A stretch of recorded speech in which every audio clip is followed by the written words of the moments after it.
This is the theater of psychodrama. The director is Dr. J.L. Moreno, who is now coming onto the stage. How do you do? It's a great pleasure to meet you here today. The best way of introducing you into the meaning of psychodrama is if one of you would step up upon the stage and talk with me about it. What about you? Yes, Doctor, I have some questions. Yes. Why don't you come up? Glad to meet you. How do you do? Glad to see you, sir. How are you? Fine. Well, anything you have on your mind? Yes. Ask. Well, I always thought of the theater as a place of entertainment. I can't quite get the idea of the theater as therapy. Therapy. Well, of course it is important that you all understand that there is a fundamental difference between the theater as a therapeutic functioning unit and the theater which we all understand as dedicated to joy and to pleasure. Well, then, what is the actual function of the stage itself, Doctor? Well, Henry, this stage permits you to live out many things which you might have done in the past, which you might do it now in the present, or which you might do in the future. For instance, what is your plan for the future? Well, I'd like to teach at the university someday. You do? Well, why don't you try to take the role of such one who might one day become a professor of the university? It's a long way off. Well, you might be, but still, try. Well, Assume the role. Now imagine that you're facing a large body of students. Henry. Well, I portray it as far as drawing upon the information I have now from the professors I've known, and perhaps would crystallize it into this sort of thing. Assume the role. Go ahead. We want to meet the basic needs of children and of people, and these basic needs are manifold. Fine. All right, very good. Well, may I say that, Henry, as we are becoming better acquainted, and as I like to tell all the students, your friends here, something about the stage, I try to summarize now for you the total function of. We have 5 functions. I mentioned first the stage, right? The levels, the balcony. Second is the subject, yourself, as you saw yourself just before performing. Third, it is the director. The director has a vital function in the psychodramatic theater. He prompts, he stimulates the subject to production, he stimulates his spontaneity. He doesn't do anything for him. He does it all himself. Third and fourth are the professional auxiliary egos, these individuals who are portraying for the subject such roles which he cannot do himself. His father, his mother, delusions he may have if he's a mental patient, right? And finally, the last and most important instrument in a psychodramatic theater is you, the audience. You, the audience, is a thing which may have a double function in a psychodramatic theater. The one might be to provide the subject with a world which is absolutely real, right? Especially if he's an mental patient who has lost his world. And the second function is to become a patient himself, to be treated in groups, right? There may be groups of normal individuals. There may be students, there may be mental patients who are forming here groups and are in need of some degree of this. You understand, Harry? That is the story. You, the audience, you are the one to whom we are giving this instrument to be used everywhere, wherever problems are to be treated in mass. Is it clear to you? Yes. It was a pleasure to meet you. Thank you, Doctor. I thank you.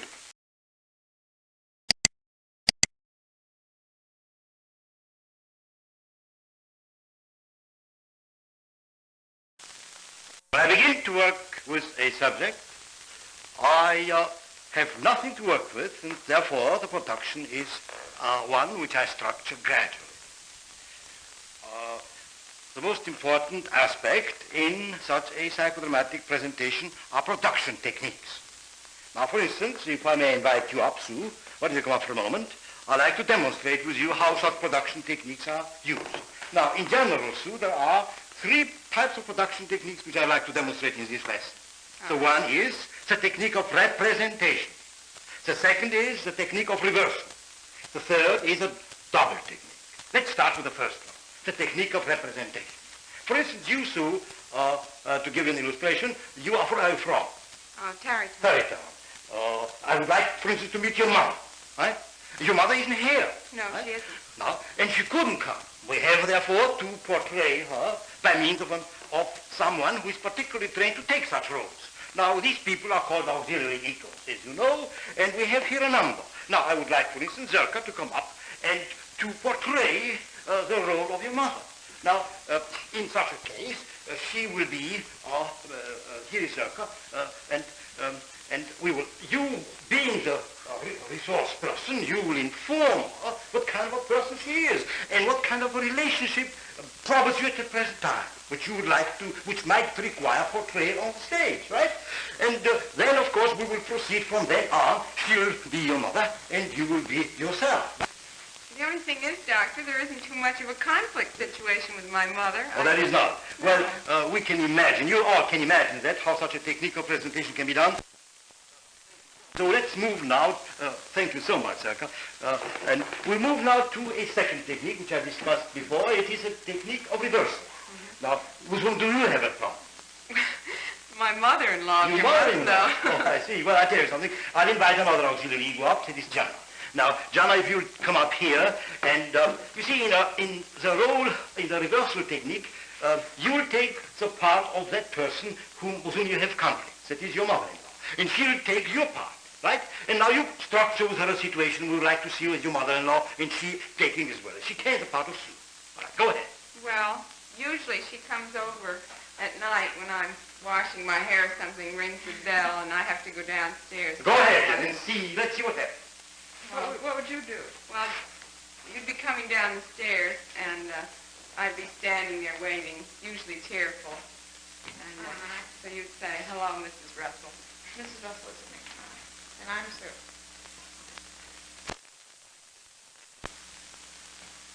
Hello, Mrs. Russell. Oh, Sue, I don't know what to do. I've been having a terrible day. Is Norman home? Oh, yes, he's upstairs. You come on up. Well, you know I can't walk all those flights up. Would you tell him to come down? I just have to talk to him. The most terrible things have happened to me, and I just don't know what to do. And the doctors say I have to be operated on, and that woman was so mean to me again. And you know how she acts. She just goes, she kicked me, and she threatened to throw me out the Now, please, now you reverse roles, and now you are Sue, and she is now Mrs. Russell. Oh, I just don't know what to do, Sue. I want to see Russ. Won't you tell Russ to come down?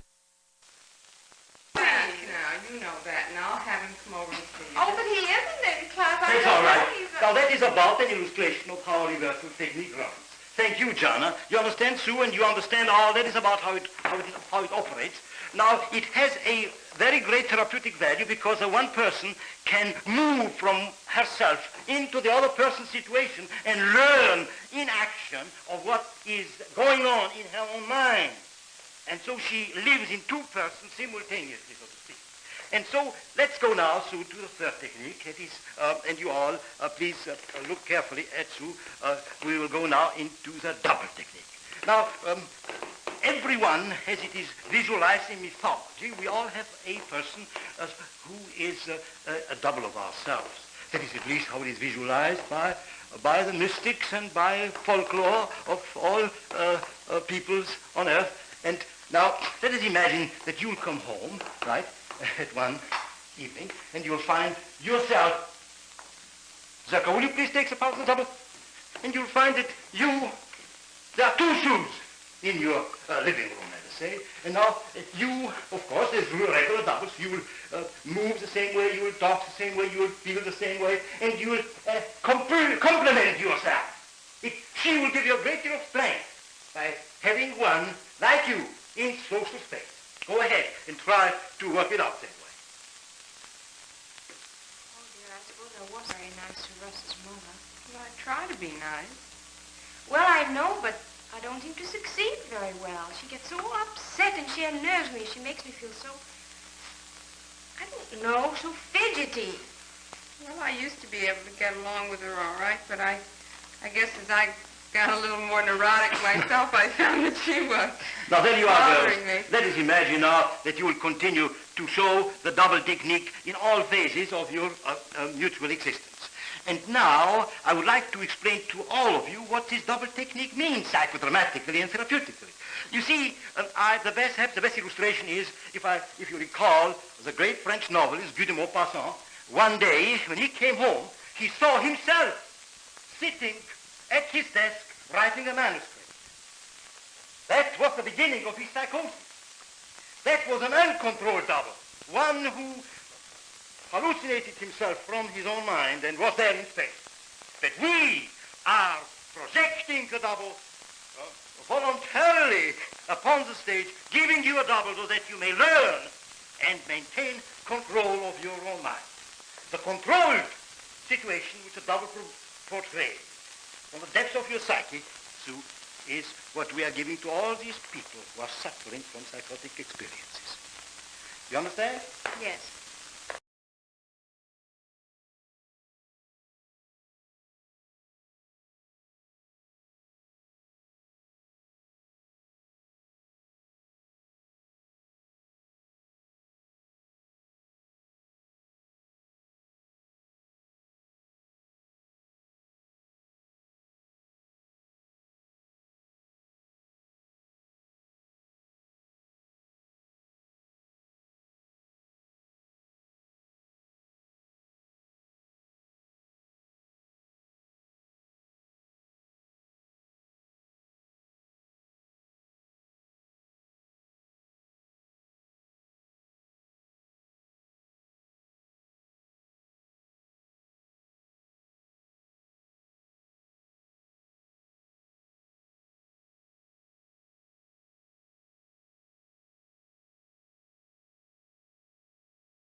My friends,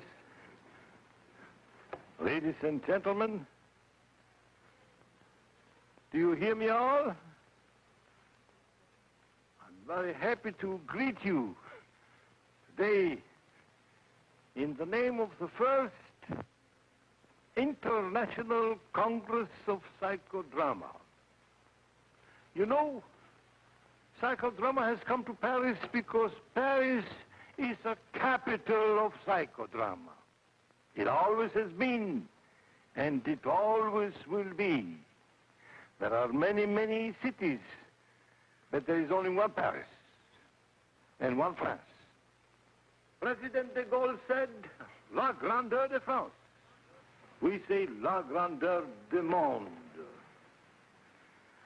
As I look at you, I'm looking for people who are troubled with problems.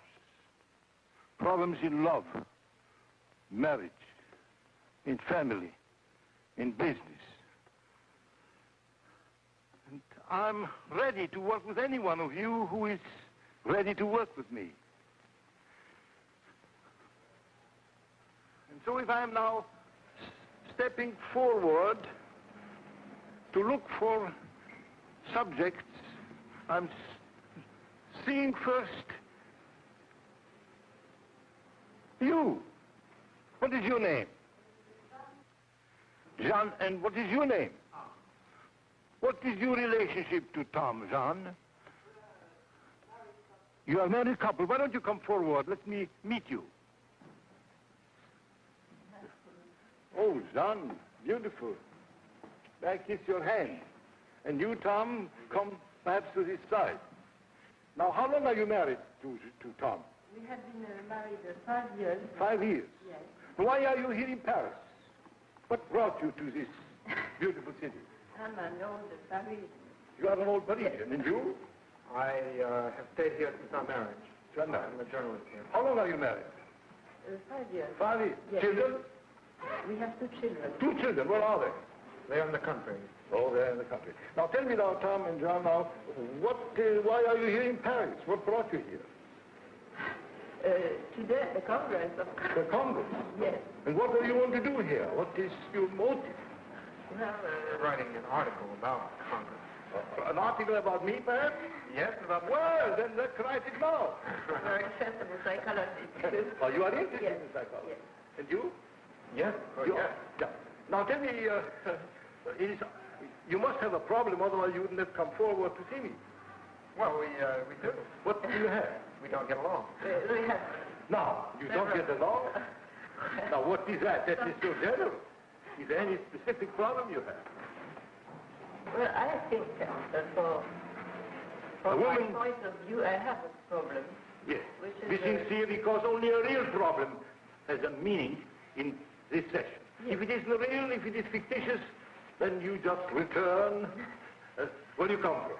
But it must be true. Yes. It must be fed.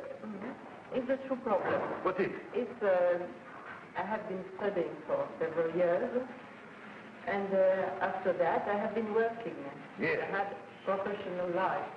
Yes. And then for 1 year, to finish my licence, I went back to the studies, and I wanted to go back to work, and then I got married. And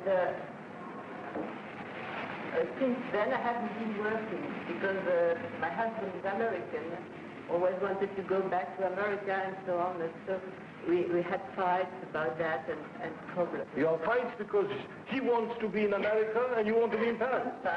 Yes, Sometimes Is I it? very much. The ocean is between both of you. Yes. I have many times. You know, you remind me of a problem which I handled many years ago. I remember a couple. It was, her name was John Crawford, and his name was Franchot Tone.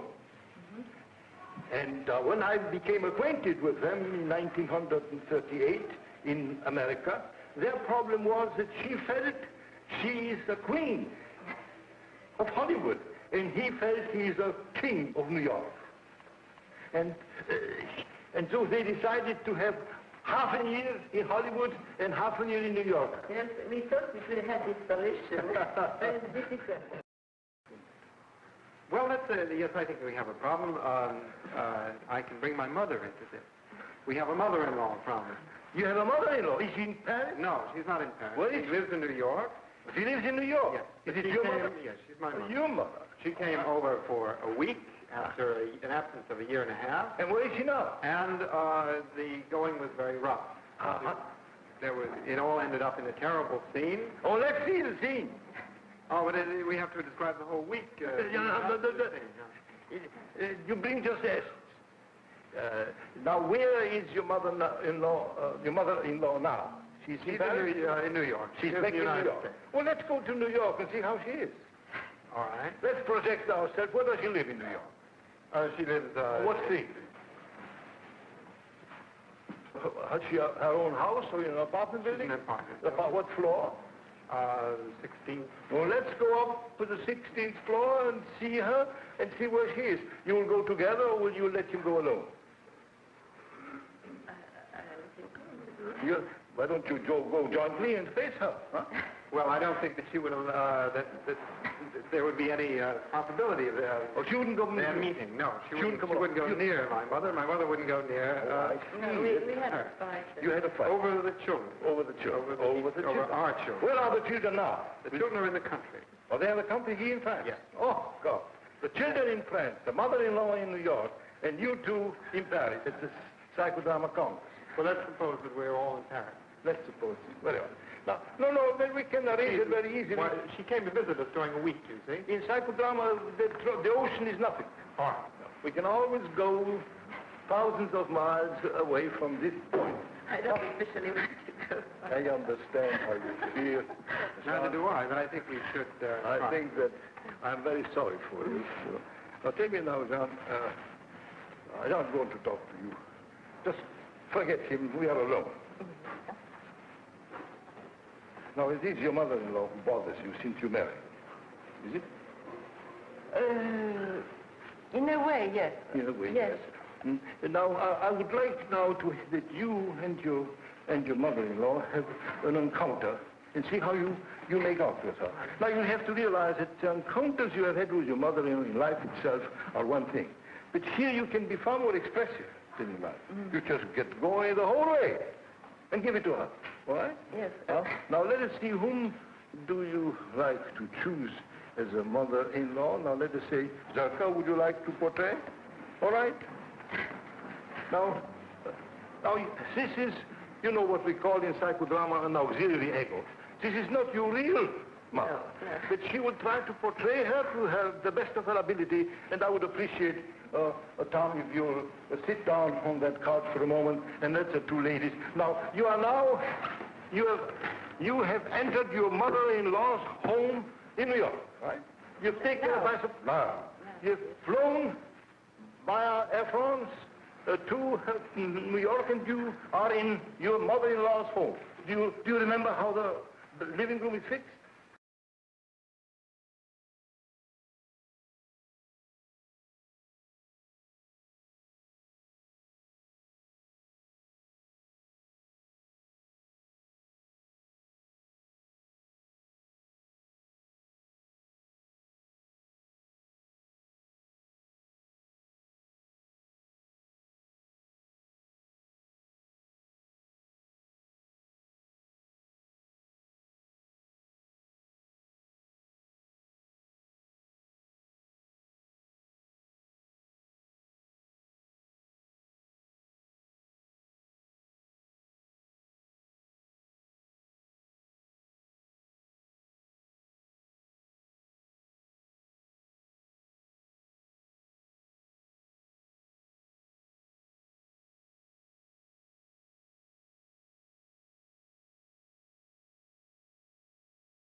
Summing up, I'd like to go over with you the highlight. We are trying to establish a form of mass psychotherapy which is a road to the future. To treat individuals is economically impossible, and it also is often not indicated from the point of view of therapeutic value. By treating masses on large, by using the media of mass communication, especially of television, a new road for psychotherapy opens up. Now, and if, as you have looked at the picture, as a psychiatrist or a doctor of medicine, you learned how to direct such sessions yourself in your own hospital. As students, you have learned the methods which are used in such situations. And as patients, you may have had an enormous amount of immediate intuitive learning through the actions of this young man who is very much like you. And so we have started here on the road of a new era in psychotherapy. The future will show us how motion pictures, television, interview, through the media of psychodrama can be established everywhere, and the whole problem of national mental hygiene, which is now in the foreground of our nation, may be on the way to this.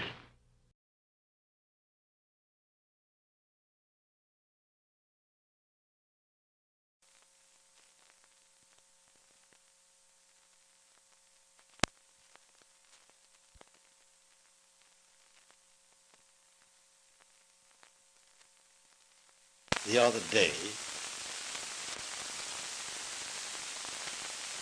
it appears to me that this is a drama of violent love.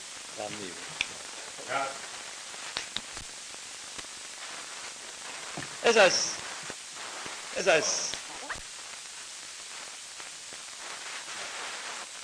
said the other day, this is a drama of violence. Love and hostility between men and women often go hand in hand, as we have seen in situations in which suicide and murder are involved. It is not she, it is not he. It is a trouble between them. It is their relationship which is sick. Dorothy is a fine dancer, but she works as a waitress. He is a creative painter, but he works in a factory and both resent. If you look at them, they are lonely people. She lost her mother in childbirth. He had been brought up by strangers. what holds them together, the tie between them, is just insecurity and their dream of fulfillment. Unfortunately, he is a heavy drinker, and when he's on beach,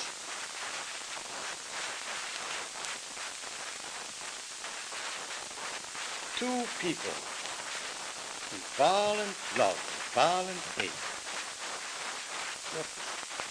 What can be the outcome?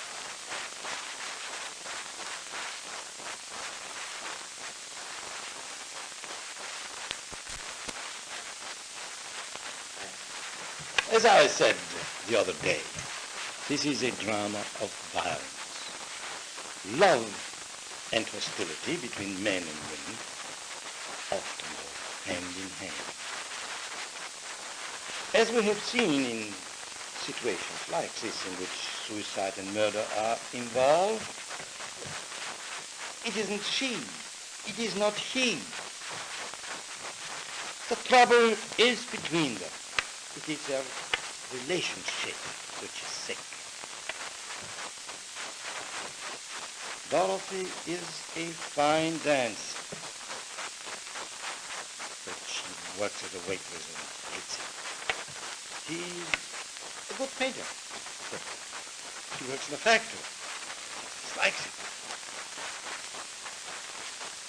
It is their insecurity and the dream of fulfillment which holds it together. And then we have here two lonely people. She lost her mother in childbirth. He being brought up by strangers.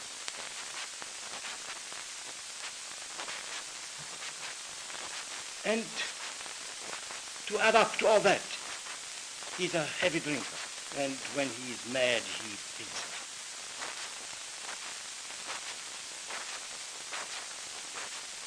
It makes us think for a moment.